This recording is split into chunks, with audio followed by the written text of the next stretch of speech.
తెలంగాణలో కనుక చూసినట్టయితే పార్టీ ఫిరాయింపులు అనేది ప్రధానంగా నడుస్తుంది. ఆంధ్రప్రదేశ్లో చూసినా సరే, రైట్.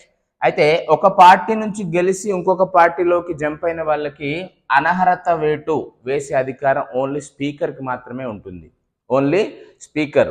పార్లమెంట్లో అయితే పార్లమెంట్ స్పీకర్కి ఉంటుంది, అసెంబ్లీలో అయితే అసెంబ్లీ స్పీకర్కి ఉంటుంది.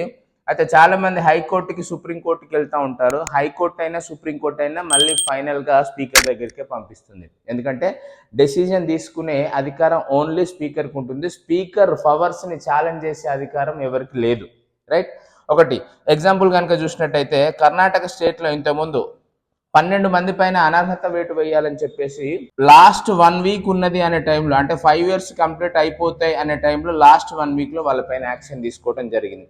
ఈ పార్టీ ఫిరాయింపుల చట్టం కింద అనర్హత వేటు ఇండిపెండెంట్స్కి వర్తించదు అనేది గుర్తుపెట్టుకోవాలి. అంటే స్వతంత్ర అభ్యర్థులు ఎవరైతే గెలుస్తారో వాళ్ళకి వర్తించదు.